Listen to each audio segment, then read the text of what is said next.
Welcome to Sideline to Baseline with your hosts MB and K Lou. MB's in the background, trying to make sure everything is going well. But tonight we have a special guest and a special group of folk that have come to celebrate Coach James Henry. Coach graduated from New Haven High School in 1976. That's just a couple years before I was born, Coach. At New Haven, he lettered in baseball, basketball, and track and was named all league, all county, and all state, and all everything. That's what he was. Then he graduated from there, chose the University of Michigan to go to college, and there is where it all began. On a full track scholarship, James was a 4-year Wolverine letter winner. He was the first athlete to jump 25 feet and qualify 4 times for the NCAA National Championship. James won the 1980 Big Ten long jump title and helped the U of M to the 1978 indoor, 1978 outdoor, and the 1980 outdoors Big Ten championships. Go Big Blue.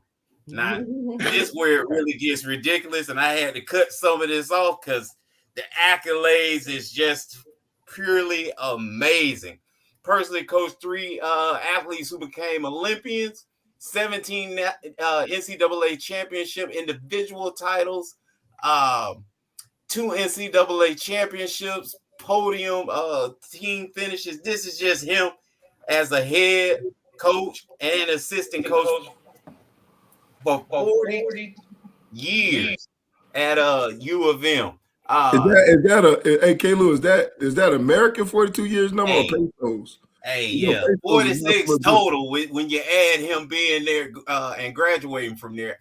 And we just getting started. 8 NCAA championships, top 10 team finishes, 193 All-American finishes, 17 Big Ten championship team titles, 219 Big Ten 10 championship individual titles. So that means 219 people walk across that thing with Big Ten championships. That's just amazing. Not just on the track, but in the classroom, Coach Henry showed up and showed out as well, having 11 Big Ten Medal of Honor winners as head coach, 11 all academic team honorees, 3 academic All-Americans, 20 academic All-Americans at total. Listen, 27 academic all-district honorees, 111 all academic individuals. Listen, it just keeps growing and growing and growing. This guy got it done, not just on the track, but in the classroom, and he's just purely amazing. And I just like to quote what he said after he retired from Michigan, and that's why we all here. My time at Michigan has truly been a labor of love, from student athlete to assistant coach to the first Black head coach that the university ever hired, to co-head coach and to be back as an assistant coach. I guess that's what they call full circle. Henry said in a statement, man, listen, it's just purely amazing. Coach, we here for you. And we love, we got a bunch of people here that come and just celebrate you. And we're just going to right now just say thank you, Coach, for all the years. And we're going to start off with you, asking you a little bit about, talk about your background a little bit, Coach, and from growing up, and how was it growing up and then discovering that the love for track. Well, I thank you very much for all the accolations. I know it's going to kill my wife because that's not a word, but I create my own words, and that's one that I've created, and it'll be in the dictionary one day. But I really appreciate it. I've just been so fortunate, so lucky to have so many friends and people close to me to guide me correctly. And coming from such a small town in New Haven, that's made it very fortunate, because I knew every house, every street, every corner. everything about New Haven. It's been the friendliest town in New Haven, and it helped me get through coming to the University of Michigan, which was the biggest place I've ever seen in the world, coming from my hometown, New Haven. So I was able to do some great things in New Haven and get accomplishments for it, as well as I was able to do some bad things and get away with it. Yeah. So I hope we don't talk too much about the bad stuff, but I took everything to an extreme. I worked hard, I trained hard, I competed hard, and unfortunately I did some bad things that was hard, and I got away with some of that stuff. But it's just a pleasure to be able to see my friends, my loved ones, and the folks that care about me, and hopefully will say positive things about me. And it's because I've picked the best people to be my best friends. And I've also been able to pick the best athletes to make the accomplishments that I've made. It's just so challenging to grab student athletes that are 80% there with great parents and great backgrounds. And I brought them into the program, and then all I had to do is sit back and water them. I didn't have to give them fertilizer. I didn't have to pull the weeds out. They're all set and go. All I have to do is show love, and boy, they do well for me. And a lot of the things that's been accomplished was just based on me conning my athletes to do some things that they thought they could never do. And talk is cheap, but I got a lot of value out of my talk. Well, Coach, we gonna stop you right there because you jumped the gun too fast. You know, went straight to the athletes, and we want to talk a little bit more about you being a friend and you and your childhood. And we got two guys in the game for this. Ed, take it away, man. Tell us the truth. Well, he hit it on the nail. He was right because before him, it was his brother. Then I went from his brother to him. Mm-hmm. His brother did stuff I didn't do. I was a mama's boy, and he was a mama's boy. And I knew him, but I used to go to the house. He there, but I never talked and hung with him. I always hung with his brother. How we met was I was on my dad's porch. He was going to the gas station to get some gas, and I said, hey, where you going? He said, I'm going to get Doberman. I said, can I go? He said, oh, yeah, you can go. So I went with him. Then we went to the house on 7 Mile Road down there, and they looked good. I said, oh, man, I'm working. I said, I have money, nothing in my pocket. I said, well, I get paid Friday. I wish I can get one. He said, oh, I'll buy it. So he bought the dog, and ever since then, boom, we were friends. Yeah. The only change with that is that my brother was a weed head. I didn't want to put all that out there. And Ed was hanging with my brother, and I would get upset by the way he treated him. Once I started talking to him, Ed would tell me that my brother would tell him that go get us some weed, and he'd give my brother, he'd give Ed a nickel, and then Ed would go buy $5 with the weed. And the same thing with the dime. And I'm like, what the hell are you doing that for? And I said, if you're going to hang with me, I'm not doing that stuff. And he stopped doing it, and we've been close ever since. It's been over 50 years that we've been friends. Wow. Yep. When he went to Michigan, I was there. First, he didn't say he was going to Eastern. But then he said, what's up there on that hill? Then Brandon said, Michigan? Oh, I want to go to Michigan. So we took him to Michigan. Mm-hmm. That's how he ended up there. But I've been going there since he been going there every week. Sometimes, like if I get laid off a month, I'm up there a whole month. So, and then he was the best man at my wedding and everything. So, because at my wedding, the man said, would you, Ed Sims, take Robin to be up? I'm standing like I was in La La Land. James hit me. You got to say I do. Oh, I do.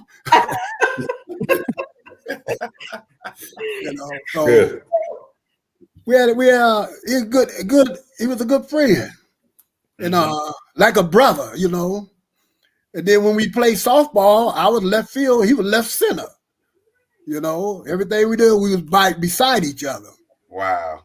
and I always had to get him right because Ed didn't know what to do, as we would say. We would play baseball over the summer and play $5 a game, and we win 3 games. So my brother would give me my $15 and wouldn't give Ed anything. And I said, Ed, you get your money? He said, what money? I said, your $15 damn dollars. What are you talking about? They were taking the money and pooling it together and buying beer, and Ed wasn't giving his money. So I made him go over and get his darn money.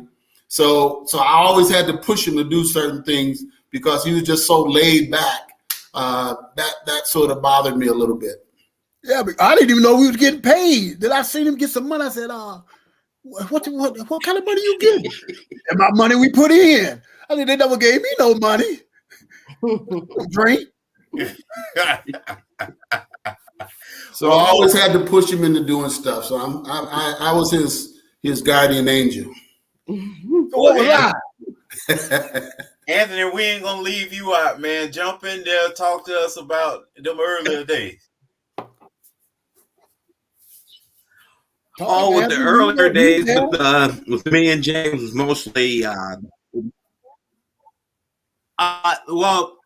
you hear me? Yeah. Hello? We hear you talk. Go ahead. Uh-oh. We hear you. Go ahead. Hello? We hear you talk. Just start talking. We hear you. Okay. Yeah. My earlier days with you messed with up. James was when we were in school and we there must be a delay on this thing. Because okay, well anyway, we participated in sports in school and everything, and when it came to track, he really knew his business. We I don't know, I think he used to go to the library and read up on certain things, because anytime you had a question, you didn't even have to go to our head coach. You could just go to James. He can answer that question. He seemed to be so knowledgeable that he was pretty much a coach in high school, and he helped us greatly because a lot of times, it's hard to go to the head coach, and James would give you information. Sometimes I don't know if he was, making some things. Tried it anyway. You just tried it anyway. And then when you found having success, then you just keep on going with it.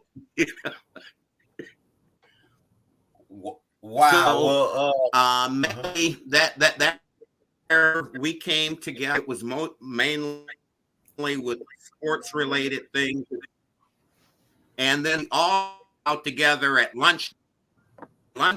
We used to have a group that hung out together in front of the cafeteria, and we would have a ball. We would sit there and discuss what happened that week, because that was huge. Samson was like the best world, but these radios and the TV reception on it, so that he could be at the games on Friday and not miss Sanford and Son.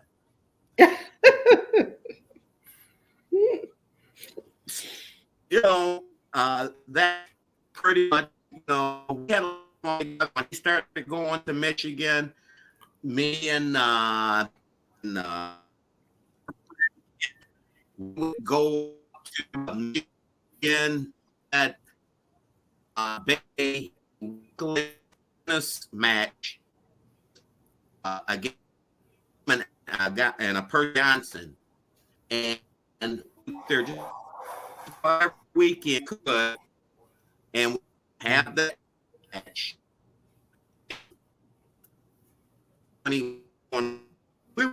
There's as we can, but they would all we got up there. It seemed like it was even like it was a good time. time and work all week, so it like enjoyed itself in Michigan, and we just out bowling. He was roaming. I guess we gotta hit Annan on the post show. Yeah, he gone. Yeah, he gone. Hey, we gonna go straight to college with Coach. And when I say college, when he was at college, Arnett, you go tell us a few stories, man. Oh yeah, I'm gonna tell you a few stories. Yeah, you got some too. Yeah, Coach Henry probably doesn't want me on here, but with the stories that I told him I won't tell. But, I was Coach Henry's host when he came up on his visit, and I'm trying to show him everything. Trying to get to know the athletes. See if they fit in with the team. Well, guess what? He didn't fit in with the team. So, like I always say, when he came up on his recruiting visit, he was a real asshole. And so I went to the coach and I said, hey, we don't want him here because he's not, he won't fit in with this team. And so while I was on the team, I was a hurdler, sprinter, long jumper, ran all the relays. And first day, my sophomore year, who do I see? James Henry. I said, well, I'll be damned. The coach didn't listen to me. I'm one of the good guys on the team. I'm trying to tell him who to bring on the team that can mess with the rest of the team.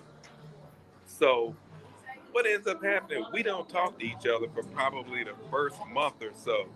And then finally one day we ended up having a conversation, and we've been close friends ever since. Wow. To the point that we've coached together. We've coached a lot of Olympic, athletes, coached a lot of Big Ten meets.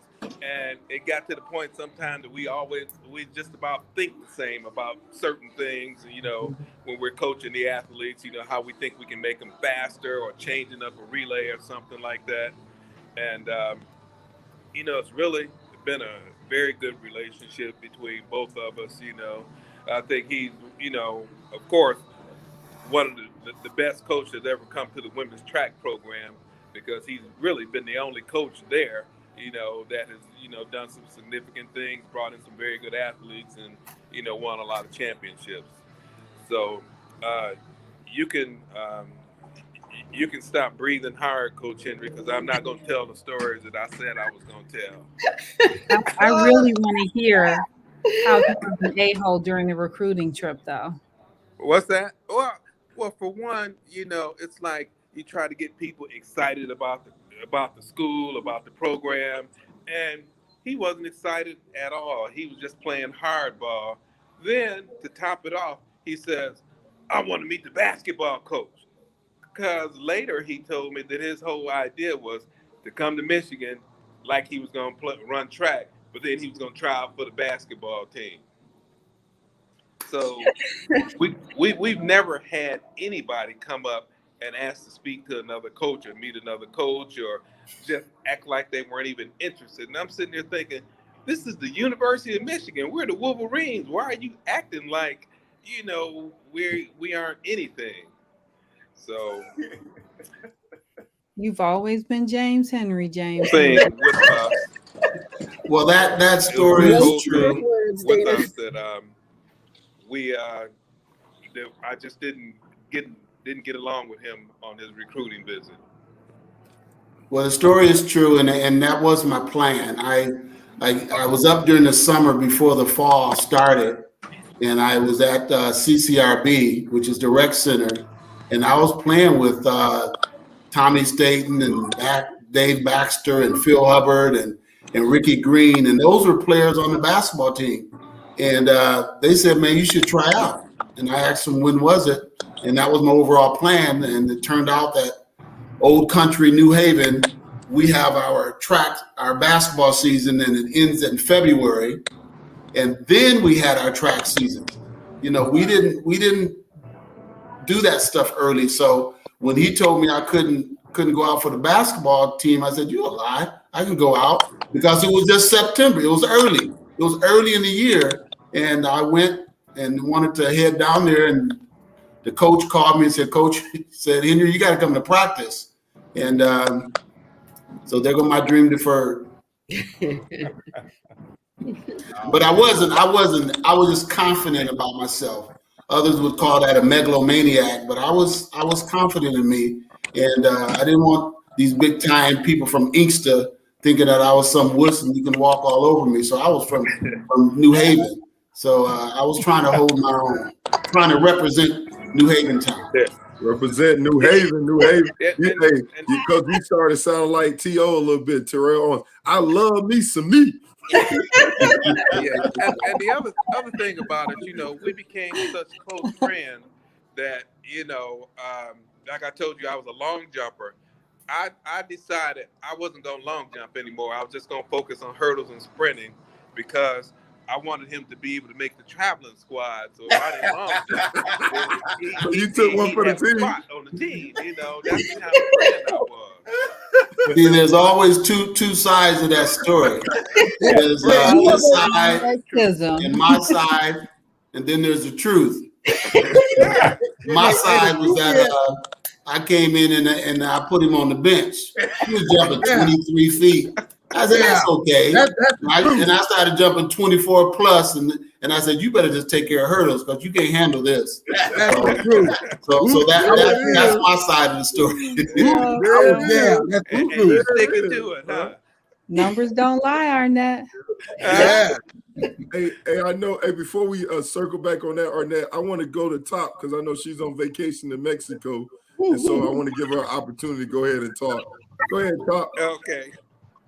Thank you so much. I am so honored to be here. Coach Henry has been, for those of you who don't know, Tiffany O'Keefe Porter, graduated from the University of Michigan under Coach Henry and Coach Chiz's tutelage, if you will. And they've both been very instrumental parts of my journey, not only as an athlete, but as a woman. So I remember Coach Henry coming to my house for my recruiting visit back in 2005. I'm dating myself now. And my mother is a pregnant woman. They always wanted me to go to Michigan, but it was very important for them to just meet the coach and get a vibe for how he was going to be as a coach and as a man. And the minute he left, it was 100% undeniable that that's where I was going to go. I didn't even finish my visits.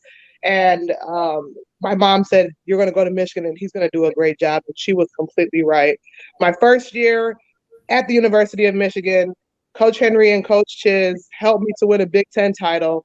I qualified for nationals, and then the success that I was able to achieve on the track was just storybook and something that I will always really hold close to my heart. He said in his introduction that he didn't really have to do much and he never really fertilized athletes, but I don't agree with that. In my experience, he really took the time to help nurture me on the physical aspect of being an athlete, but also mentally, to help me be mentally strong to be able to take on some challenges that I even face now as an adult outside of the track. So while at Michigan, we were able to win 5 national championships together. We broke numerous records that my baby sister then came and broke after I graduated. He helped me to get my first professional contract with Adidas. And he and Coach Chiz coached me to my very first Olympic Games, which was literally a dream come true. And during all that time, despite the success that I had on the track, one thing that they always pushed and emphasized was to get that degree and just make sure that I'm getting it done in the classroom as well. I know sometimes coaches get a bad rap of only caring about one aspect of you as a woman, but that was not my experience with Coach Henry at all. He really made sure that he just developed well-rounded women, and I was able to graduate as a result of that with my doctorate of pharmacy, and now I've been a practicing pharmacist for 10 years, and just being able to hang up the spikes now after having an amazing, by the grace of God, track career, and now being a pharmacist, I still look very fond on the memories that I made while at the University of Michigan. So, so many great memories. Coach Henry and Miss Henry and Coach Chiz and all the coaches were at my wedding. I was at Coach Henry's daughter's wedding at her bridal shower. They came to my baby shower. He used to coach my husband and myself on ballroom dancing, and honestly, he's become family. So yeah, it's just been an amazing experience, amazing relationship. And honestly, I can speak for many, many athletes when I say that he was just an incredible human, incredible coach, incredible man. And I just couldn't imagine how my life would have been had I not had those interactions with Coach Henry while at the University of Michigan. Pretty awesome. Wow, that's powerful. That's powerful. And then I remember I keep talking to you about the letter that you wrote, just like how Kobe wrote a letter to basketball. You read a letter to track, and you referenced. I was telling Coach about it. He didn't even get a chance to see it. Can you share just a little bit about what you wrote in the letter to Coach? Absolutely. It was actually my very first blog post that I wrote on my website, www.tipophelia, if you've never checked it out. And it was my love letter to track and field. And I kind of just went through my whole journey from how I fell in love with track and field in middle school to how I got that scholarship to the University of Michigan, and how Coach Henry and Coach Chiz really poured into me in a way that I don't think many coaches really understand the impact that they have on an athlete in those very critical moments of their development. So just looking back now, we were really able to create magic. Like, I look back and I am going to be able to have such fond memories to tell my daughter and to just tell her about all the great things that I was able to achieve on the track, not only because of, you know, the talent that God blessed me with, but with the nurturing and the care and the dedication that Coach Henry and Coach Chiz did on the track, and literally was life-changing. Track has opened so many doors for me, and I'm just very grateful. Okay, and I man, well said. I know you got to go, but one thing, you know, let's talk about this very important subject before you got to go. What pranks? I know Coach is a big jokester. What pranks did Coach get you with? Did he get you with the farting gag? What's one of the famous pranks that Coach got you with? I don't even know where to begin. I think one that really resonates with me was the Halloween prank, where he would just stand still and kind of blend into the decor and then jump out at you. You know, as a college student, you have a million things on your mind. You're not thinking about your coach playing pranks on you, and you come into the track and nearly have a heart attack. So that was what he used to always get us with. And then my freshman year, he used to tease that I was always very naive. So he would like crack jokes, and he had an apple orchard in his backyard, and I, just being the trusting young woman that I was, believed him. So he just always played tricks and played pranks, and that was just a part of the relationship. And it definitely made for a really enjoyable experience at practice. Nice. Now, Coach, before she goes, anything you want to say to her, Coach, before you? Well, she's just such a sweetheart. All of my kids, my young ladies are, you know, they just blossom as such beautiful individuals. But she was very, very naive. And that's what I hope many of my athletes weren't naive, but they trusted me. And I just didn't want them to be at a point in which they were so uptight and they were worried and they were scared. And I want to be loose. And sometimes they were I would go overboard, and Tiffany and Betty Wade and Casey would coach us in the pro. And then it'd be after the fact, and I would have said it. But her naiveness, if that's a word, that's another word we'll have, is that I don't know if she remembered this or not, but her husband, Jeff, came to me and Chiz one day and said, "Coaches, would y'all do me a favor?" I said, "What?" He said, "Would y'all stop lying to Tiffany? Because she believes everything that you guys are saying. You don't have an orchard in your basement. You don't have a twin. Why are you telling her this? She believes it all." And I said, "Well, I know now I got her, because now I knew that she would do what we wanted her to do when it was very important." And we would lie to her sometimes about a race. We would say, "Tiffany, we heard so-and-so, she said she's going to kick your butt. She said she don't care nothing about you. She, oh, that heifer. Oh, I'm going to beat that heifer." And then she would get all motivated and excited, and she would do the job. And that's what I did with all of the kids, all of the young ladies. All of them would tell you that I did something crazy, and she was at the top of that list, and she sort of fell for it, including Mary and Jeff. By me and Chiz told her she was going to marry that man. Jeff would come over, and, you know, like a peacock, he'd show us stuff, and he's so loud. And Tiffany would say, "Oh, I hate that boy. I hate him. Oh, I hate him." And then she'd walk away. Then we say, "Tiffany, You marrying that man. You in love with that man. Oh, I just don't like him. Oh, he's so obnoxious. They've been married 7, 8, 9 years now. So I knew that we knew that was going to happen. But I'm so proud of her being the only person that's won 5 national titles in a row. That is phenomenal. She should have won a 6th title in the terms that we had a young lady that passed one year. Joy Smith passed in 2.7, 2.8 or whatever. And Tiffany was just a zombie. She was just out of it. And it wasn't appropriate for me to try to be funny and try to be this or try to be that. So she made it to the finals, but I can tell that her head wasn't there. And she was thinking about Joy Smith. But 5 titles in a row. Nice. Go back and look in the record books. You ain't going to see that happen. That just happened. Amen. So congratulations. Great job. And being a doctor at the same time. So now she's Dr. Ophelia. Yes.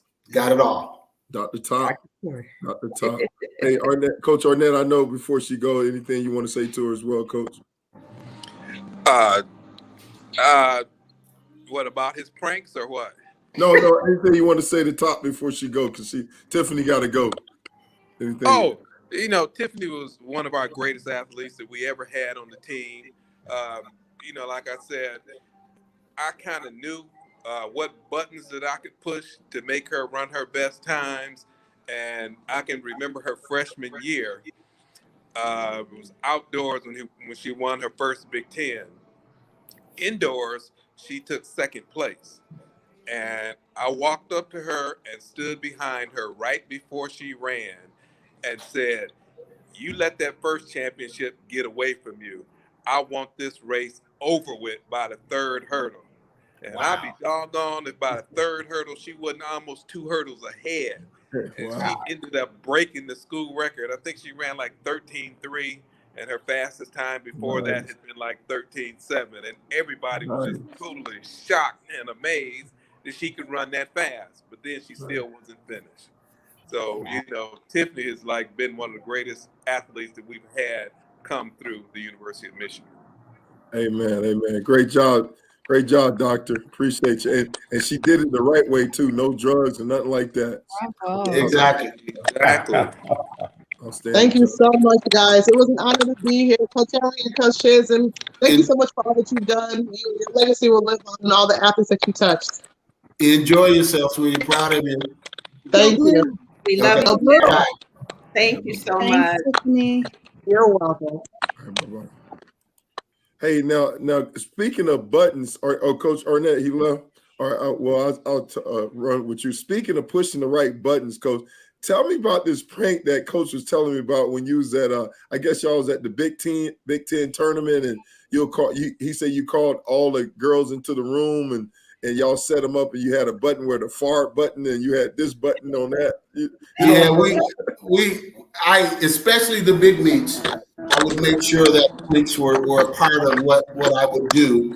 I have this little fart button, and I put them on the table, and then the first person would get it first, and then the next person would get the other person to get it. So I would go stretching her, and then all of a sudden I hit the button and go, or Chiz would hit the button and go, like this Friday. I said, "You dirty dog." And then she would say, I promise it wasn't me. I didn't do that. And then we do it to the next person, and then the next person, the next person. And then there was times in which they were just afraid to come into our room. They would use our phone, and we put a big roach on the phone when they pick up the phone. Or we had a remote control mouse run across. Or we would have a bag of candy, and some of the girls would just reach in there and grab stuff, and there might be a little spider in there or a little mouse or something. Or I would have water over the door, they walk in and water would fall on them. So we did every imaginable joke that you can imagine just to get the kids to get their mind off of this simple thing called running, jumping, hurdling, and sprinting. And then they were loose when they were able to go out and do it. They knew that Coach wasn't taking it very serious, and then they can be themselves and they can accomplish their track performances thereafter. But I did every year I would do a trick, not a trick, but a April Fool's joke. and I spelled my name backwards. You know, Simage. I said, Dr. Simage so-and-so wants you to come to the reunion and take photos because of X, Y, and Z, whatever the case is. Then me and Chiz would be sitting in the union and watch them show up and expect that to happen. And then they say, you got me again.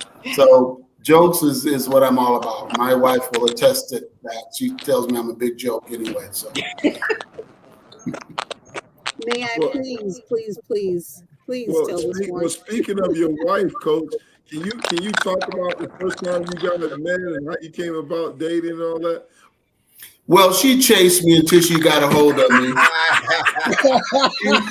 You seen this big mandingo, and she said, man, I gotta have him. So I sort of played the game. But really, I was a DJ. I always had something going on. I was photography, DJing. I do whatever I could, and I would get $25 a night to do a DJ. So me and some of my friends was down in the South Quad putting together a poster for a party, and she comes through. I don't know if she was roller skating. I don't know if she was just running, or I don't know what she was doing, but she came through, and the guys called me, quote, a megalomaniac. And I looked at her and I said, I'm going to marry that girl. She doesn't know it, but I'm going to marry her. And they say, yeah, right, whatever, yeah, right. I said, no, really. If I can get a hold of that girl, I'm going to give all these other, I only have one or two other girls I was playing with. I'm going to give all the other girls up if I can get that girl. And then I was rooming with Butch Wolfo. And he had this thing about he would be upset if he brought a girl over, nothing bad, or if I brought a girl over, he would be upset if I knew that girl because he was a football player and he was handsome and all that stuff. And I was just this big, bulky, ugly, guy, this Hulk. And he would bring people over that he said I didn't know. And he would bring a girl over and I said, hey, hi, Pam, how you doing? He said, you know her? I said, yeah, I know her. So we had this thing that we didn't want to mess with the same kids or the same girls. But she came over and I said, damn, she's a football girl. And a football girl is one of those girls that's gorgeous, is beautiful, and they think a quarterback is a piece of money or something. They didn't know the sport, and it was just an airhead. And he has so many airheads come into the apartment that we lived in, and they did some really stupid stuff. Like he had one kid come out with nothing on but a smile in his room and just go get some water and come back in. And I said, Butch, why'd you do that? He said, well, she's so stupid, she'll do anything. And I'm like, don't do that. He had one kid do a backward flip. That wasn't me, please. It wasn't her. So she was never one of those, but she had, from my perspective, a crush on him and not a crush on me, and whatever that case was. And it turned out I had hurt my knee, had a catastrophic injury that I still can't use it. I still got a big leg, little leg. And I was on drugs, the official drugs, pain drugs. And she would come and somehow we started up a conversation, and, I lie about everything. So I don't know if I told her I was a drug addict or a drug off of drugs or alcoholic or whatever. Then I got I got that sympathy look, and then that's where I said, okay, I'm going to make whatever I consider my move was. But I kept lying. And then somehow she pulled away from the handsome guy. She said, I'm gonna go on the other side now. You know how these women are. They get these handsome fellas that don't treat them right. And then they said, well, okay, let me go with something black and ugly. And she said, well, let me just try him. And I treated her well. So my truth to the story is I asked her out for our first date to a concert. That's my truth. Right. And my friend Ed was around. And my friend Ed heard Butch curse her out and say, no, you're not going out with James Henry. Not James Henry. Anybody but James Henry. No, not James Henry. Now, I don't know the truth. Tell the truth. That's the truth. Listen, I don't know the truth, but Ed will go to his grave and say that was the truth. And I told my wife, she said, no, that never happened. So I don't make a big deal out of it. All I know is that I've been around Ed for 55 years and I only been around my wife for 40 years. So I'm not sure who to believe. And I don't really care. All I know is that we went to a concert. We went out and I dropped all these other knuckleheads because she's a beautiful lady. She has a great mind and a great mind, and she's smart, and she knows sports. She knows more sports than I know. So I'll say, boo, who's this player? Who's this? Who's that? She's really, really smart in athletics, and she's a pretty woman, and she's a good woman, and we've been together ever since, and we're still together. So that's my truth. Now, Ed tell it differently, so I don't know who to believe. So you can tell you. Hey, let me say this. Hold on. I told you better marry her. She the best thing I seen you had. And he did. He told me that. He said, "You go ahead and marry that girl." I said, "Well, okay, I'll marry her." Well, good. So we've been together ever since. Well, I don't know about that, but I don't know all the facts about that Butch. But if he told her don't go out with you, she ain't listen to him. So, No, I'm going with her truth. Because if he sold it, hey, don't go out with that dude, and she still went out with you, child, please. Well, her truth was that she asked me. I remember we met at a job fair somewhere, okay. And then I made whatever move was appropriate to get her to stay involved with me. So I'm not quite sure how it happened, but that's my truth. But we're still together. She haven't kicked me out yet. Well, like you said, it's two sides to every story. So, First Lady, go ahead, Miss Michelle. Tell your side how you end up how tell us what really happened. Yeah. So what really happened? What happened was I didn't go to that place. Okay, I'll just say that when I was done with school in December of '82. I was looking for a job. I went to a job fair in that January of '83. And I ran into him at the job fair. He and I had been friends through his roommate, of course. And I thought he had a crush on me, but he was never inappropriate. You know, he never tried to cross the line or anything like that. And I really didn't think about him that way at the time. But when we ran into each other at this job fair, he, made it clear that he wanted a little more than friendship. So he sent me a card, and I still have this card. I wish I would have thought to bring it tonight and show you. We got time. You can go get it. Big for it. But it's I don't know if you're probably too young to remember James Watt. He was a political figure back then. He wrote, it was a picture of James Watt, and he said, James Watt's his name, wants to get to know you better. And I have the card still. And he invited me to a movie, and we went to a movie and dinner and had a great time. And then the rest is history. Okay. Coach, instead of from New Haven, you must be from 8 Mile. Hey, you get one shot, got to make you count. The card was so clever, and I was really impressed with that. And then over time, now it annoys her when I make these stupid comments, I would guess. Nice. No, tell me, man, that card did it, but tell me, how did he propose to you? Oh, yeah, sure. A couple years later, I think he took me to dinner for my birthday. We were at Red Lobster. I didn't remember all this. No idea. But we were both dressed up, and I remember that part. And the waiter or the waitress came out with a tray, and it had a white box on it, pretty medium-sized box, I guess. And it was really heavy. And she gave me the box. I had no idea what this was. I guess I thought it was a birthday gift. And I opened it up, and it had some purple aquarium rocks in it. I was so confused, but when I reached down in the rocks, there was a ring box in there. And so he proposed to me at Red Lobster, and yeah, I said yes. We got home. My mom was there. He had a cake and balloons and flowers, and it was very romantic. Okay. So let me pop that out. Stay on, player. I think that was the first time I started sweating, because when I asked her to marry me, there was a hesitation. It seemed like it was like 5 minutes of her saying, well, should I go with this thing or should I go? So she finally said yes. And I'm like, whew. Oh, nice. The rest is history.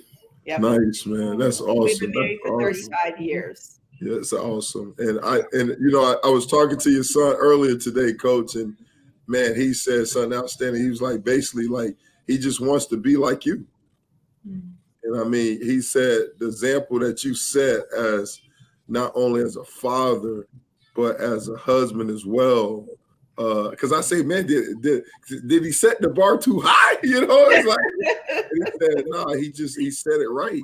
He said, I know I had a great example of what's required of me as a husband and a father, you know? And I mean to have your son say that, you know what I'm saying? I mean, that's I take my hat off to you, Coach. I mean, that's outstanding, you know? Thank you very much. That warms my heart to know that my son he's a mama's boy, yeah, but he still, you know, says I'm his best friend, and there's things that he do that I'm unaware of that I have to speak to my wife as to what did this stand for. You know, one of, you know, these money things like I don't know what it's called. What's it called when you send in money online? Oh, Cash App.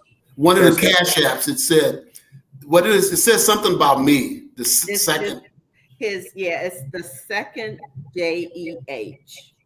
And that just warmed my heart to know that, as well as on his wall, as it's called, there's pictures of me when I was young, and he still have pictures of him and me, and allegedly we look alike. So it's a pleasure to know that you're doing it the right way, especially when I was raised up the wrong way or no way. You know, I had no father in my life, and I had no examples of positiveness. So I took the negative stuff and I made it positive.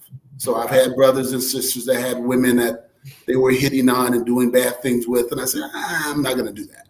So I did it the positive way, and I don't think I've ever raised my voice to him outside of being his coach, and never raised my voice to my daughter. And I hope that's the legacy that I can leave, that you do it the right way, and you don't have to be a bully or alcoholic or a woman beater or a cheater and all that kinds of stuff. So I try to do it the right way. Man, well said. I mean, yeah, and that's what he said. He echoed that. I said, you never got a spanking? Ever? He's like, no. I was like, ever? No, I couldn't believe it, you know? I was like, good Lord. He said, me and my sister, we were he said, no, he said we were mature and we just kind of talked everything out, you know? I was like, good Lord. He said, I can count. He probably raised his voice at me twice, you know? And I asked him this, and Miss Michelle, I want you to respond to this as well. I asked him, I said, what's the best quality of your dad, you know? And he said, man, you know what? With all the stuff he had, he was available. He was present. No, he said present. Wow. He said he was present. And you know, a lot of times as a father, and you do stuff for your kids, sometimes they don't see the sacrifice you made. I say, did you see that? Somebody has to point that. He said, no, I saw it. He said, there's times where I had a game and he'll leave the team early and catch a red eye, or he'll make sacrifices. He said he don't sleep a lot anyway, but you know he was tired and he'll make a sacrifice to be there, to be present. And I was like, man. And I was like, and then I said, because a lot of times, 42 years as a coach, a lot of times, you know I struggle with that work-life balance. And sometimes we sacrifice the kids on the altar for our careers. But he was like, no, he said, you always made sure that they know they was important, that they was first. But what you have to say about that, Miss Michelle? I think present is a beautiful word, and I would definitely echo that. I would probably have used a different word, and I will just say that he is the most generous man you will ever meet. And I would say, when I say generous, I'm talking both monetarily, but also in terms of his time. And he gives and gives and gives. He gives to his family. He gives to the village. He gives to strangers. The man just, that's what he does. In terms of what he does with the children, he, would go to their school. He would bring their classes to the house. He was there all the time when he wasn't at the track, of course. But now he's doing the same thing for his grandchildren. He is so present. He's so involved. But like I said, I watch him do it with the extended family and with strangers, kids in the community. I guess it's part of trying to be the opposite of how he was raised, or like he said, wasn't. He wants to make sure that no kid ever wants for anything. And he goes out of his way to do his part for sure. Right. Well said. And Ed, I want you to talk about an event that Coach does back in New Haven. West Side, New Haven. Yeah, we got that family reunion in August every year. Every family in New Haven. It don't have to be white, black. Don't make no difference what color you is. You can bring your kinfolk, all that, long as you from New Haven. He buys everything. Only thing everybody got to do, he do the band, he do the part, he do the meat, the food. I mean, I do the cooking, and he just do it just so everybody can be together. Mm-hmm. That's why he do it. He want New Haven all be together, still apart. That's why he do it every year. So we've been doing it for a long time, and he's not gonna stop. I can't get through to him. I said, we only need 30 slabs. What about 50 slabs? I said, man, that's a lot of cooking, man. Doggone, man. Then when I say 20 slabs, he said, what about 40 slabs? He just killing me. I can't win. But I do it, because we friends, And he do everything. He do buy TVs and raffle TV. He do everything there. Yeah. That's why everybody should show up. Ain't that right, Jones? Yeah. Everybody should show up for that. Amen. And what he do, we have bands on Fridays in July, every Friday. Our family union have more people they do for 4 Fridays. Everybody shows up. Amen. And talking about showing up, I'm gonna segue to the double D right here. We got Diane and Dana, and then we got my man Bob bringing up the rear. Once you guys, ladies first, go ahead and talk about how coaches impact you guys' lives and careers. And go ahead, Dana. Dana, I will let you go first as my elder. Oh, okay. He's literally only 1 year. I'm not uncomfortable with that. It's true. She's always looked up to me. So I think I'm one of James's first recruits, and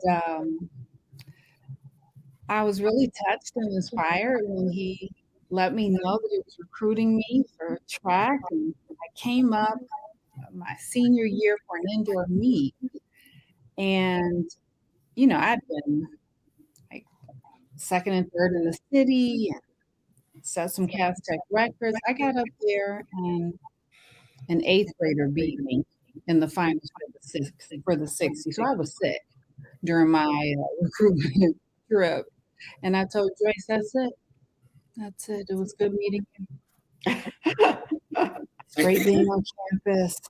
I got to fill out some more college applications. And James put me up there anyway. And one of the things that I loved is that he respected us. He listened to us. He lied to us a lot.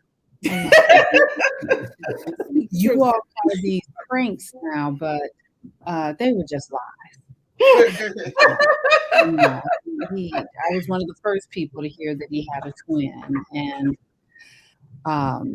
he told me his sciatica was so badly injured, and he told this so much, and he told so many other lies that I was in my 30s before I found out that sciatica is a real part of the human body.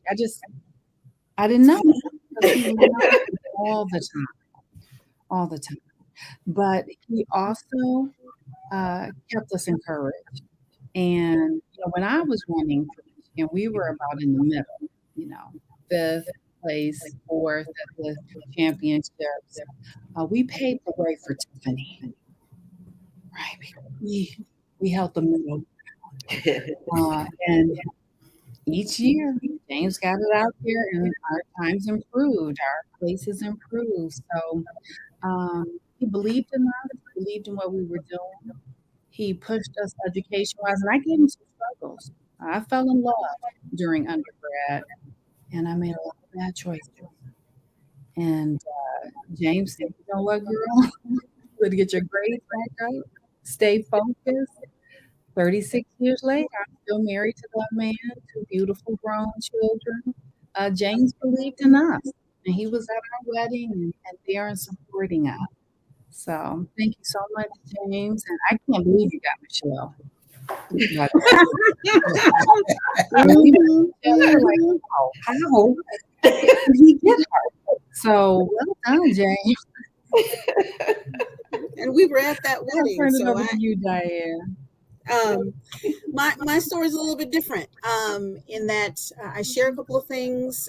I'm from maybe Michigan, so I understood that small town feel coming to a big university, and I was a walk-on from Dundee, Michigan, and big place didn't bother me. I just knew I wanted to run, and coming out from track practice and. The very first time that James had a team meeting, my freshman year, I'm 1986. I'm proud to say that, 86 to 90. And what he shared with us was that in your very first team meeting, it's going to be a fashion show. Now, this was outdoors. And, I had on my Sunday best coming to practice. And all these, there's probably six or seven of us that he had told this lie to. And we're expecting a track fashion show. He said, you're going to walk 100 yards and it's going to be people on all sides and you're going to be judged, this, that, and the other. And then we'll change and we'll go to practice. So I'm naive like Tiffany and everybody else. Maybe Michigan. I mean, yeah. So in my Sunday best, and I literally walked on there, and it was just a few of the ladies in the stands and a few stretches and practices going on. And I'm looking around, and he was like, "You really got dressed? You really got dressed?" And I'm like, "What? You really got dressed? Here's an authority figure telling me something I have to do. I'm going to do it." And so that was my first introduction. Like, okay. But even having said that, what I learned about Coach was he was welcoming. He was inclusive. He literally, if you had the passion to run, he was going to be there for you. Me being a walk-on, I'm a Title IX kid. And it was traumatic to really learn what that meant and what was going on. And there were times that he was just there for us. We talked about presence. One of the things I wrote down was his undivided presence. It wasn't like he was just saying things. He was literally talking to you, for you, about you to make you a better athlete. And I totally share what Tiffany and Dana have said in multiple ways of he was just a presence. And it was an undivided presence that he would give to you. The other things I remember was just the big boom voice. I'm one of 9. I got 6 brothers. I talk loud. I never need a microphone. And I had never met someone else who could do that until I met Coach Henry. I mean, you could be across a true outdoor field with baseball practice going on in the other place and just so much. But James would say something and we would all hear him. To this day, I tell my husband and my kids, "Oh my God, I hear my coach coming back to the meets. Like I hear him." So many jokes, many things. He doesn't know there was a lot of firsts for me. Coming from maybe Michigan, yes, track. I was traveling in state, but he took me on my first plane ride. And that was going to Texas, and I'll never forget it. Like, oh my God, this is huge. Spending money on me and playing. So there was a lot of firsts with him growing up, and him teaching me things to be a professional athlete, be professional about who I am when I travel with the team. The things that I've learned from him personally have just been absolute phenomenal. And how to tell a good lie with a straight face, because I do it with my kids. And truly, I would just have to say he's the genuineness that comes from him, the support that you get from him. And Michelle, absolutely, he is a giver. Being one of 9, I had food insecurity. And so for me coming to college, this big place, track was secure for me. It's what I knew how to do. And James just built layers around it, right? It was fun. Being a D1 athlete is tough, but he made it fun and tough. And he's absolutely right when he said he did things to get our minds off of running to be prepared to run. Phenomenal. Didn't understand this magic until I'm later in life, but hearing it and repeating it was like, you were a genius before your time. And I think Dana and I were you were team 2, Dana. I think I was team 3. I'm going 36 years back. I got a giggle when Tiffany said 2005 she dated herself. I was like, child, let me tell you. Dana and I think we pointed to each other like baby. So I thought there were some guinea pig things that he did with us, because running the golf course hills was not fun. And I'll never forget Joyce Wilson joining us saying, "Oh, I don't remember this."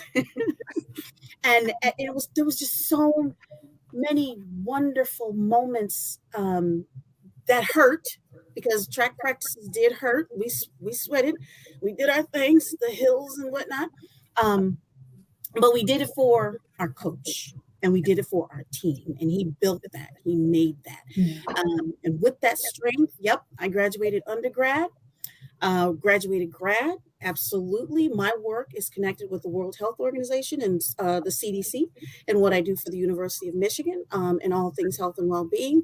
And I would have to tell you that I'm in my backpack wherever I go, I take Coach Henry. And I think he knows that.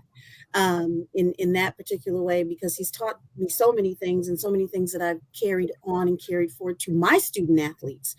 And he knows I've called him on some things and asked him for some advice. But if you get to know the man, you are lucky. If you get to be in his circle of giving, you are blessed. And for that, in my entire life, coming from a little place called Maybe, Michigan, where everything was white, seeing a Black coach, a loud, lying Black coach who made it fun, was phenomenal for me. What more can I say about that? That being grounded and rooted in someone who cared so deeply for us and for our team. It's just, he was an athlete. He knew how to talk about an athlete. He brought the best out of athletes. He definitely brought the best out of me. And like I said, 36 years later, if he asked me to run a 40, I'd beat a football player right now. I'm just saying. Beast mode. Beast mode. Beast mode. Speaking of beast mode, Brandon, I got a 40. I still got a 40. Don't ask me for an alumni race, but I got a 40. Yeah, and that's not a 40 ounce. That's a true 40. Thank you for that clarification, sir. Thank you for that clarification. I got you back. Hey, speaking of having her back, Brandon, Bob, Mr. Bob, we're gonna circle back to you after we talk with Brandon. I know she just came on. How you doing, Brandon? Randy, can you hear me? I'm doing amazing. Thank you so much. Thank you so much. Me. Sorry, I was late with the time difference. No, you're right on time. Thank you so much for sacrificing your time. We just want you. We're kind of going through Coach and talking about how he impact people's lives, especially on and off the track. And so we want to just go ahead and talk to you, and then we'll segue to Mr. Bob back in the back. Okay. Amazing. Well, first of all, time for Coach Henry is never a sacrifice. It's a blessing to be able to be here for sure. I joined the team 26 years ago, and essentially I was a walk-on. And I tell people all the time, my dad is my best friend, but Coach Henry is like a second dad to me. And I think that is like so important, because usually people say that because they didn't have a father figure in my life, but in their lives. But I just feel as like both of them had such an impact on me. When I walked on the team, my only goal was just to make the travel team. I just didn't want to be like one of the girls who had to stay home. And I would just run and look at the sheet and just hope to make the travel team. And Coach Henry, I always say, he taught me lots of things, but the three things that like really bubbled to the top is, one was about belief. He just taught me early on, I was aiming too low. Like, why was I trying to be like the 28th girl to be on the travel team when I could have, much bigger dreams for what was possible? And outside of my parents, he was really the first human who believed that I could be really exceptional at something. And when someone believes in you so deeply, I remember the first time I was a long jumper, and I just like wanted to jump 19 feet. And he said, "You're going to jump 20 feet." And I was like, "I don't think so." And like I jumped 20 feet, and I turned and looked at him. I'm like, "How did you know that?" And he was like, he always was 2 steps ahead of you, taught you that your work ethic would pay off. And so I started to just realize that, if I got there before everybody and I stayed late, that the results would come. And really having this level of belief in myself is something that I've taken with me from the university, just in life, and realized that more than anything would allow me to be successful. And then he also taught me responsibility, right? Like, I was a walk-on. So some days early on when I wasn't so good, my freshman year wasn't as great as my sophomore through senior year. It's like, I would just kind of like miss practice or not come. And he would just look at me and be like, "If you don't want to come, you don't have to come." And I was like, "You don't care?" He's like, "Well, I care, but it's your choice." And he just really taught me early on that like it was about being responsible. And I was adult, and no one was going to come to the dorm and drag me down to the track, that I had to show up. And I was just, it's a lesson that I think kids aren't getting these days, in terms of that they have to be responsible for themselves. And I definitely will continue to instill that in my kid. And then I think the last thing was just really around, not the last thing, but I don't want to hog all the time, but really about just not getting too high or not getting too low. Like, I remember the first time I won a Big Ten championship, and he just looked at me and said, "You were supposed to win." And I was like, "But it's like such a big deal." And he was like, "Well, you were supposed to win, and we'll go on to the next thing." And, the first time I went to NCAAs, I performed terribly. And he was like, "Were you there just to watch the people?" He's like, "Or did you come to perform?" Right. And so there was always this sense of like, don't get too high, don't get too low, your day will come. But what really was about, doing the work and knowing that he always believed in me and believed in what was possible. I, far exceeded my own thoughts, right? Like, I literally started out as a girl who just wanted to be on the travel team. And then, I broke the Big Ten record and the school record and did these really amazing things that, still bring a smile to my face, that I never, ever, ever thought was possible. And I think that when we think about our communities and communities that look like us, it's that sense of belief that we have to continue to instill in people before they realize it for themselves, that help really,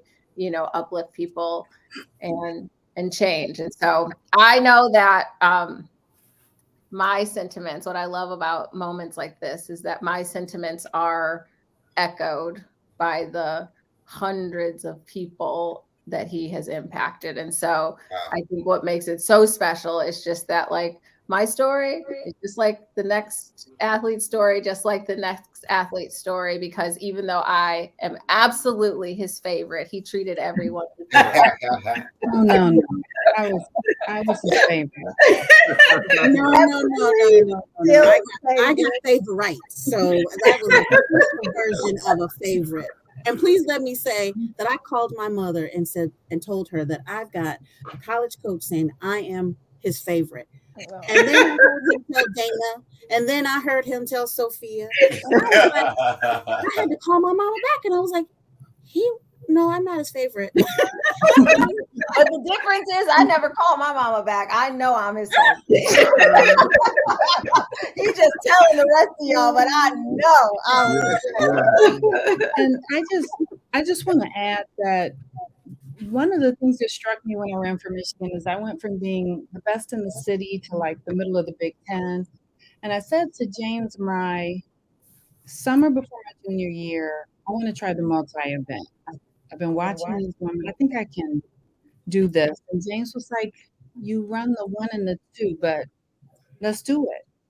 And sure enough, I ended up placing in the top 3 the rest of my time at Michigan in the multi-event. And he taught me every single field event and how to pace myself through the half, which felt like the 5,000 to me. And he taught me that if you want to dream a thing big, even if it's outside your wheelhouse, you'll have support, you'll have love, have encouragement. And he managed to coach us without berating us, without belittling us, without shaming us. And so many coaches, even today, don't know how to do that with he young talked about us, but it wasn't disrespectful. young women. Yeah, Nope. it wasn't. It was. I never felt disrespected in the personality, exchange that we had. I mean, he let us have a little bit of lip back, but for the most part, the respect was there, and we knew he cared. And so any jokes was all jokes aside. He was never personally attacking us. I never felt personally attacked as a young woman. I never did. And he was so young with us, Diane. I did not realize how young he was. It took me a long time, Dana, and I'm like, wait a minute. I was like, you're good. That's really impressive.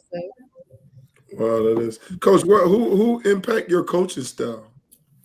My coaching style, just like my lifestyle, is there was a lot of good coaches out there that I took from or I didn't take from. For instance, there was Jack Harvey. He was a coach. He was very low key and quiet. So I took some of that from him, and not to get too excited. Red Simmons, the first coach with the women's program, he was very philosophical, and I took some of that from him. And then there was a coach at Michigan State, Coach Bibbs. The things that when I was an athlete, I seen him run up to his athletes when they did their worst, and he put his arms around them. And I learned really quickly that when they succeed, everyone's going to put their arm around them. And when they don't succeed, no one puts their arm around them. And I wanted to make sure that I was encouraging the young ladies, but I also made sure I came and spoke to them when they didn't do well. And to this day, I still watch sports. If a field goal, miss a field goal, 1 or 2 people might pat him on the back. Yeah. I'm like, look at that hypocritical athlete. Yeah. If he had a 59er, they'll put him on 59-footer on his shoulder, and they'll do all that kinds of stuff. So I wanted to make sure that I was even keeled and that I was just letting them know that they were athletes and they were students, and it wasn't the end of the world. So Coach Bibbs took a lot. I got a lot from him. And then there were some other coaches out there that would berate the kids and yell at the kids and put them down. And I said, wow, that's a perfect example of how not to do it. So there was more coaches out there that did the negative stuff that I said, that's not my style. Right. The same way with my parenting and my marriage and all that other kinds of stuff.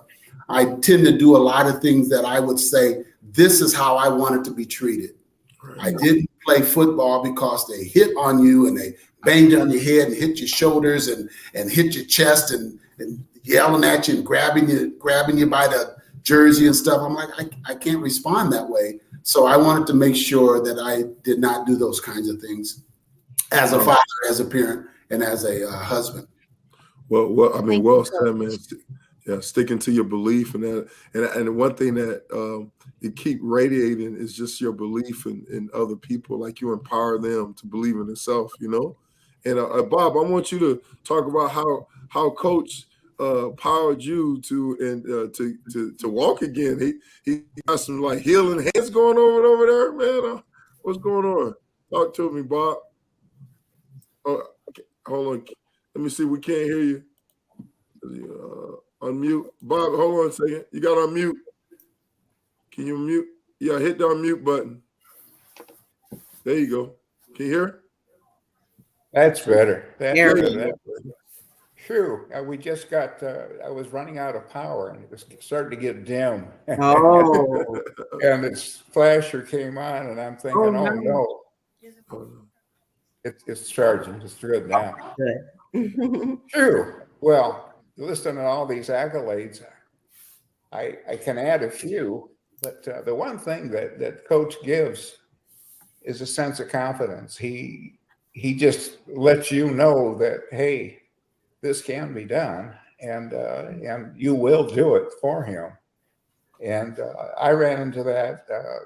Well, I sold Michelle and him their first house. Well, not the first house, but the first house in Ann Arbor. And in fact, he had been recommended to me by the men's coach, Jack Harvey. And James was a little nervous because he'd been beaten up by a bunch of realtors before and hadn't had a very, very good treatment. But and he was nervous all the way up to the time of closing that something was gonna, you know, the wall was gonna fall and crash his deal. But it worked out and everything was fine. And how long have you been there? About 30 something years, isn't it? 28 years. 28, yeah. And I really didn't see James again till 17 years later. I was walking around the indoor track with a friend hanging onto my gate belt. I was on a walker and I'd had an operation that put me into a wheelchair, and the OTP or the PT people had got me to the point where I could stand up in that walker and I could make it move about as fast as a 6-month-old baby crawls. And I had friends that were willing to walk with me all the way around a quarter-mile track. It took us 41 minutes to do that. And James walked into the indoor track while we were in there, a buddy and I, and he yells across the track. He says, "Hey, I think I can help you." And I thought, well, there's a great idea. And when he got closer, it turns out we recognized each other. And he took me to the tables, the stretching tables out. And and you're in this huge, monstrous building, and these little teeny tables are down here. He started stretching me, and in 20 minutes, he had me 50% closer to being a full flex person. And he looked at me and he says, I'll bet you I can have you walking in 6 months. And I laughed. I thought, James, I've got all these doctors, all these OT people, all these other people telling me my proprioception's not coming back. Your tumors, cut it off. And he says, don't listen to those guys. What do they know? And he did. He imbued me with the confidence that, son of a gun, maybe he can do this. So I signed on, and he was going to do it for free. I'm not a man of no means, by all means, or whatever. So I do pay him for what he does, but I couldn't have paid him enough to do what he did. Within 6 months, he had me walking. It was pretty ugly because I was using, having to use canes and all that. But I was walking, and I could do it without anything. If I wasn't careful, I didn't fall on my face. But within another year, I was walking without a cane, and within 2 years, I was running, jogging as fast as I had when I was 55. And Of course, I was in my late 60s at this point. And the one thing James did, though, is he always kept me, what would you call it, at bay in terms of my athleticism. See, I was a wrestler at Michigan. I was a 3-time All-American. I'd been placed in the top 3 or 4 every year I was competing in the NCAAs. And so I thought I was an athlete. James he made me prove it. Boy, he kicked my butt. And that I think that was one of the ways he used to motivate me. But the man gave me 7 extra years of full body life. I mean, I could walk. We ended up taking trips all around the world. We went to China. We went down to the south, almost to the South Pole. We're down at Cape Horn, and just all over the place. Had a wonderful time. And about 5 years ago, it started going downhill. And James and I are still trying to find that magic. And who knows? We might just do it. But it certainly keeps me entertained, if nothing else, and strained. So he's been a real godsend to me. And I'll tell you, he's taught me an awful lot about being a real human being too. Some of the things he does, and he comes up with some of the most unbelievable ideas, and I tried occasionally to do some of that myself. It's fun, but and he's told me all about all of you and all about the years he did this thing, all just motivating all these people. And you can see it works. It really works. And he's the pinnacle. I think he's probably done better than almost anybody coming out of New Haven, don't you think, James? Well, there's a couple guys that made it to the pros. Dwight Lee was a name of a gentleman that he made it to the pros, and a couple other really good athletes. And I use there were some of my role models too, but sometimes they go down a different road, and that was a role model to not go down that road. Yeah, some things you don't want to model. Right. Yeah. And James is just, what would you call it? Just a real well-rounded human being. Mm-hmm. We argue about religion all the time just for the fun of it. And I haven't coaxed him to the good side, and he hasn't coaxed me to the bad side. So actually, I wouldn't say he's on the bad side. He's just on the, well, I don't really know what I think side. And he's not about to have anybody turn him. So that's good. It's fun, though. But he's been a shining light in my life, and I certainly appreciate you, James. And I even if I don't get back to where I'd like to be, I enjoy the stories getting there. So it's always a kick having him here, stretching me out. So thanks again, James. Good You're welcome. About all the other lives you've helped. I enjoy working with you. We still go 3 days a week. I still get over there and we sit and stretch and we still work out. And like I probably said to many of the athletes is that you're not doing it now. And in 4 years, 5 years from now, if you do nothing, you're guaranteed not to do it. But if you got 3, 4 years in you, let's just take it one step at a time and let's just see what happened. And if he never gets up and walk again, at least it'll be a better quality of life. And we're all going to go down the hill. It's just that how smooth can we go? And that's what I'm trying to do with my stretching myself.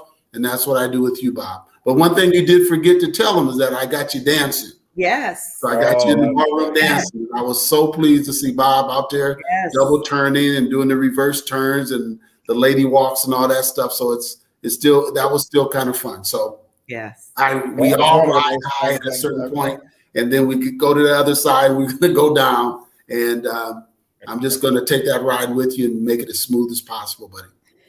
Hallelujah. Well, we're still working, and Yeah. who knows if I don't go broke. I don't think I'll go broke, but We can walk you through your first contract. Get an NIL.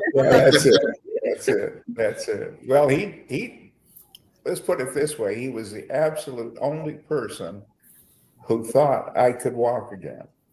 And deep down inside, I had this sense that I could do much better than what I was doing, but I wasn't sure I could walk again.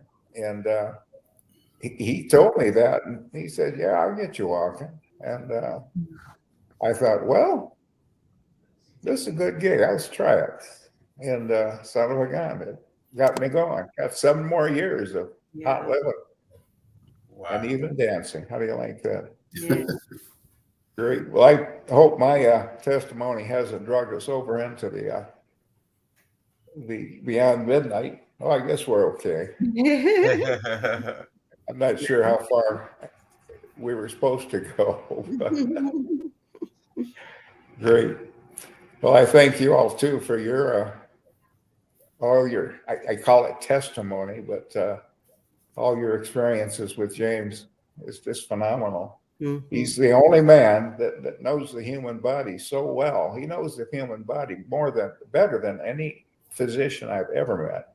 Wow. And just watching him coach these girls, especially the Feely sisters, they make a 40-yard run or a 60-yard run and roll over those, and he have them twist their hand just a little bit, how about just about 15 degrees, and they're 1/1000th of a second, just like that. And wow.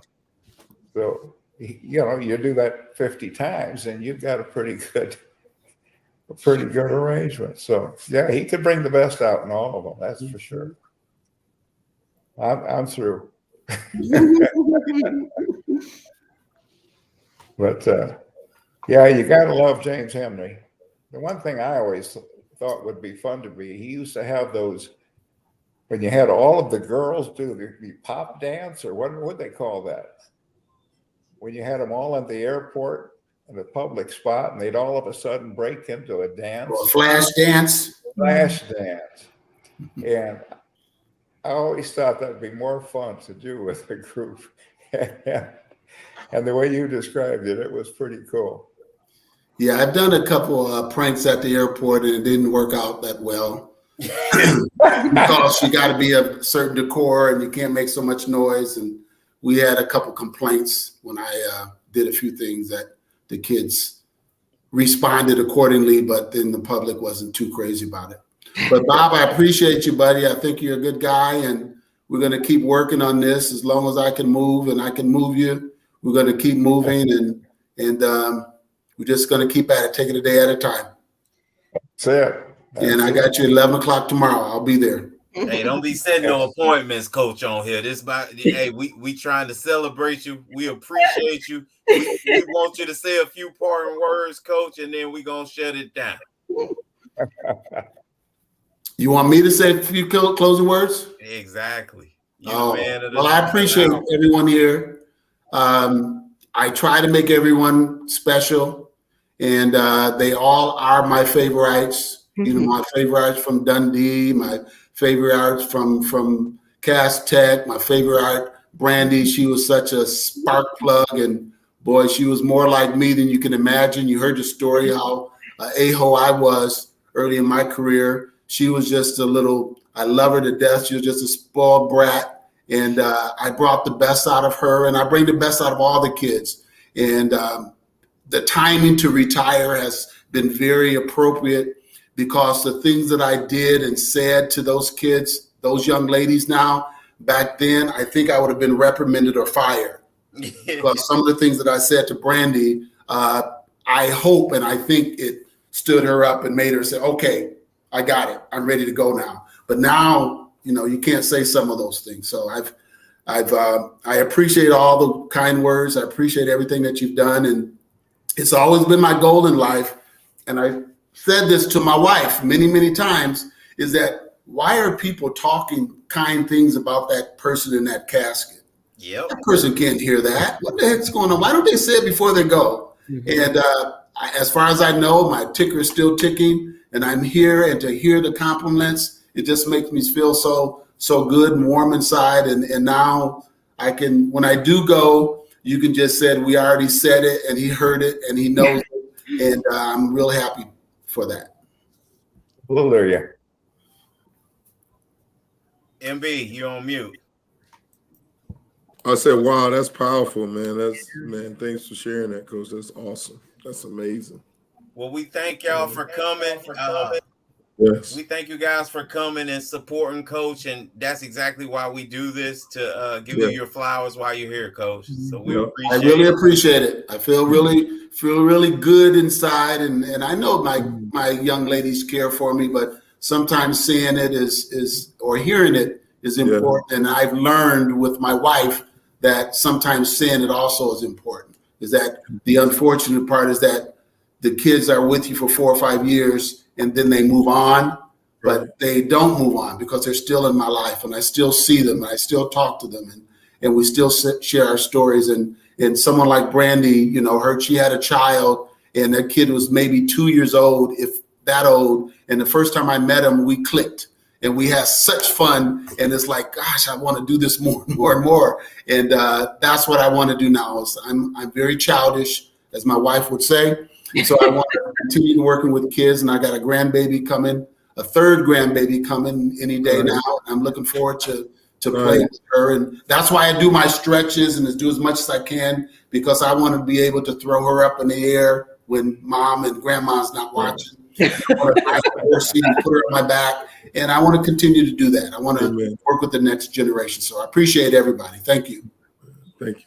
Appreciate you, Coach, man. I'm so glad that we get to do this. It was an honor to be able to get to. The Bible says give honor where honor's due. So I'm just glad God used us to honor you, because, man, you're a mighty man of God, and everything you're about, man, is awesome. Thank you.